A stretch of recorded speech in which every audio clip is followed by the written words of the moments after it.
This is Holy Trinity Anglican Church, Vancouver.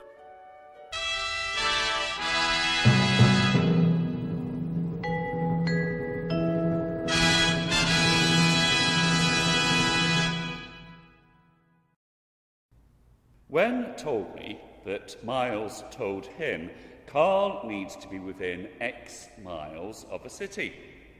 It is true, but I am a son of Birmingham, Britain's second city.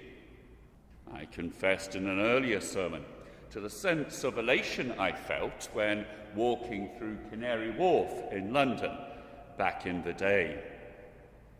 That was then. What's changed?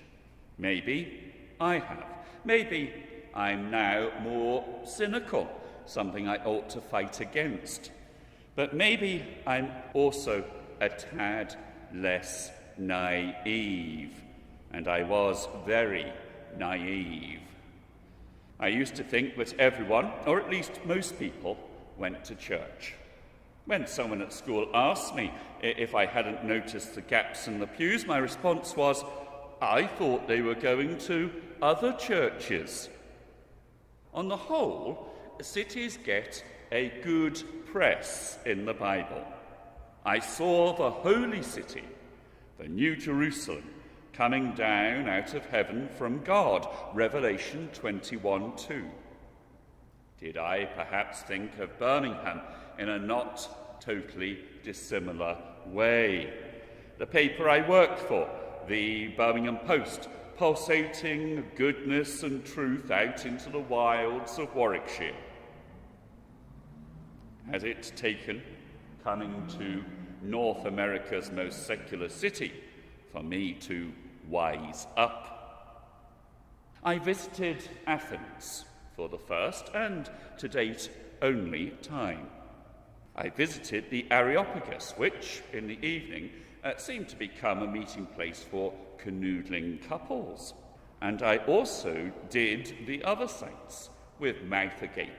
These were the places I'd learnt about in classical studies. Paul arrives in Athens. It was a great city, then even more than now. So sophisticated, so learned. As Jesus was leaving the temple, one of his disciples said to him, "Look, what magnificent buildings!" That was said of Jerusalem, and it could certainly have been said of Athens. Was Paul taken in? Verse 16. While Paul was waiting for them in Athens, he was greatly distressed to see that the city was full of idols. No, I think we can safely say that Paul was not taken in. He was greatly distressed. In fact, he was apoplectic.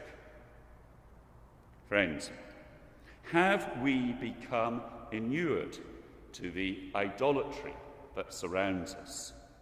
It used to be naivety that blinded me to it. Is it now perhaps familiarity? But, dear friends, let us not despair. Let us not balk at the task before us. Paul did not balk. Verse 17. He reasoned in the synagogue with the Jews and the God-fearing Greeks, as well as in the marketplace day by day with those who happened to be there. Are you willing to do that, to follow Paul's example? I think in particular of the marketplace. In other words, out there. Google Map tells me that Brockhurst Road is 0.4 of a mile long. I always wondered. Now I know. As a very young child, I would accompany my mother on a daily trek to the shops and back. This was the 1960s. That 0.4 of a mile was a fruitful source of news exchange. Meanwhile, Carl hopped from foot to foot. What is Vancouver's nowadays equivalent? I don't know. You tell me. Is it Starbucks? or blends? Wherever it is, wherever God places you, are you willing to gossip the gospel? Paul reasoned in the synagogue with the Jews and the God-fearing Greeks, as well as in the marketplace day by day with those who happened to be there. Paul ends up at the Areopagus, no canoodling couples in those days. As a curate in Houghtonleigh Spring, I was doing a funeral visit. Someone from the Gospel Hall had been mentioned. He'd ministered to the lady in her final days.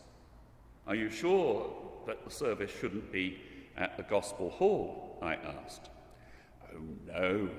Ma'am was definitely Church of England. She wasn't religious." At the time, I struggled with this. Now I'm going to put a more kindly spin on it. Verse 22. Paul then stood up in the meeting of the Areopagus and said, "Men of Athens, I see that in every way you are very religious." You can be religious in not a good way. I come to church because I believe what it stands for. The creeds, the 39 articles, or what the prayer book says. If I didn't believe that, I wouldn't come.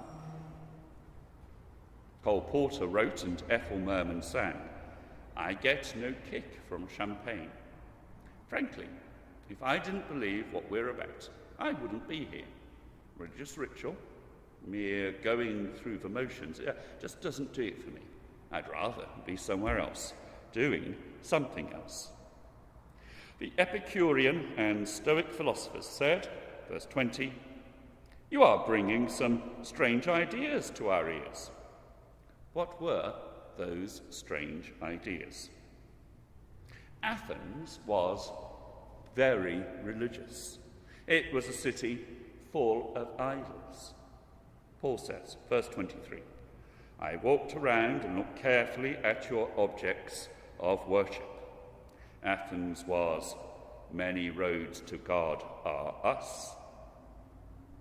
In February, I was at an event just before lockdown, at which someone trotted out the blind men feeling an elephant story, as if it were to be some great revelation to us. The point of the story is that the elephant represents God, and each of the blind take hold of a different part of him, hence many roads. In response, I asked, if the elephant represents God, from whose perspective is the story being told? I didn't get an answer, probably because I was ineffectual in making my point. Dare I hope that I've scored better today. Verse 24, Paul continues, "The God who made the world and everything in it is the Lord of heaven and earth." Paul is skating on thin ice. The God, not many gods. And then he compounds this. He has given proof of this to all men by raising him from the dead. Raising him from the dead? Raising Jesus, the man he has appointed.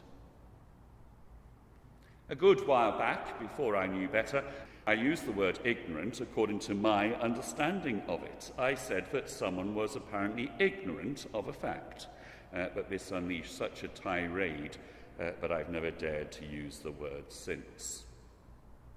Paul said, verse 30, "In the past God overlooked such ignorance, but now he commands all people everywhere to repent." Paul, mate, if you're going to be accepted in our, what used to be called PC, now wokish world, you're going to have to pull in your horns a bit. Paul in 1st century Athens, us in 21st century Vancouver. Verse 32. "When they heard about the resurrection of the dead, some of them sneered, but others said, 'We want to hear you again on this subject.' A few men became followers of Paul and believed. Spot the difference between Paul in first century Athens and us in 21st century Vancouver? There isn't one. Plus ça change, plus c'est la même chose. Amen.